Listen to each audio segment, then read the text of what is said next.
एनसीटीव्ही मराठीच्या या बातमीपत्रामध्ये आपल्या सगळ्यांचं स्वागत करते आणि सुरुवातीला अत्यंत महत्त्वाची घडामोड सांगते ती म्हणजे उद्या घडणार आहे मनसेच्या गोटातून महत्त्वाची बातमी आहे। मनसेचा उद्या रंगशारदामध्ये मेळावा पार पडणार आहे। राज ठाकरे या मेळाव्याला संबोधित करतील।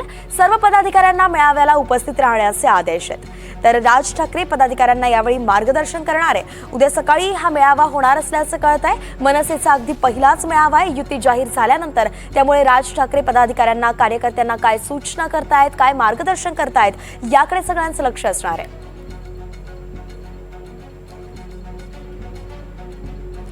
तर इकडे ठाण्यात महाविकास आघाडी आणि मनसेचा फॉर्म्युला ठरलाय अशी माहिती जाधवांनी दिलेली आहे। 2-4 जागांवरील तिढा सुद्धा लवकरच सोडवू, आमच्याकडे एबी फॉर्मही तयार आहेत अशी माहिती अविनाश जाधव यांनी दिलेली आहे। मोठी बातमी आपण पाहतोय, महाविकास आघाडी आणि मनसे एकत्र जाण्याचं ठरतंय।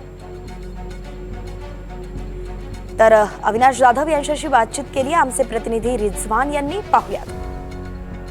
ठाण्यामध्ये आपण जर पाहिलं तर विविध राजकीय पक्षाच्या माध्यमातून बैठकीला सुरुवात झाली, परंतु आतापर्यंत महायुतीचा तिढा सुटत नसला तरी सेम ठिकाणी आपण जर पाहिलं तर महाविकास आघाडीमध्ये देखील अद्यापर्यंत सीट शेअरिंगचा फॉर्म्युला जो तो ठाण्यामध्ये ठरला नाही। या संदर्भात बोलण्यासाठी आपल्या बरोबर अविनाश जाधव आहे। साहेब, कधीपर्यंत महाविकास आघाडीमध्ये विशेष मनसे ज्या पद्धतीने भर देण्यासाठी आलेली आहे, कधीपर्यंत सीट शेअरिंग फॉर्म्युला ठरणार? आमचा फॉर्म्युला ठरलेला आहे आणि आमच्या सगळ्या गोष्टी तयार आहेत, आमचे एबी फॉर्म तयार आहेत आणि मला असं वाटतं आमच्यात आता कुठल्याही प्रकारचा वाद राहिलेला नाही। काँग्रेसच्या 2-4 जागांचा एक विषय तो देखील आज दुपारपर्यंत संपून जाईल। साहेब, आपण जर ठाण्यामध्ये विविध ठिकाणी बॅनर लावण्यात आलेले आहे, नमो भारत नमो ठाणे, त्यालाच कुठेतरी उत्तर देण्यासाठी तुम्ही जे आहे ते मौन भारत मौन ठाणे असा पोस्ट केलेला, नेमकं अर्थ काय?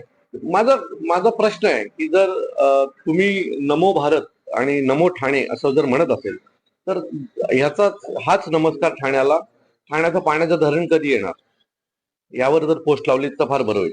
ठाण्यात घोडबंदरच्या ट्रॅफिकचं काय होणार याच्या बाबतीत जर तुम्ही पोस्ट लावलीत, बॅनर लावलेत तर मला वाटतं बरं होईल। ठाण्यातल्या खड्ड्यांच्या प्रश्नांवर जर तुम्ही बॅनर लावलेत आणि आम्हाला सांगितले ते खड्डे कधी मिटणार आहेत, तर तशा प्रकारचं नमन ठाण्याला तुम्ही करा। इमोशनल नमन आता बस झालं।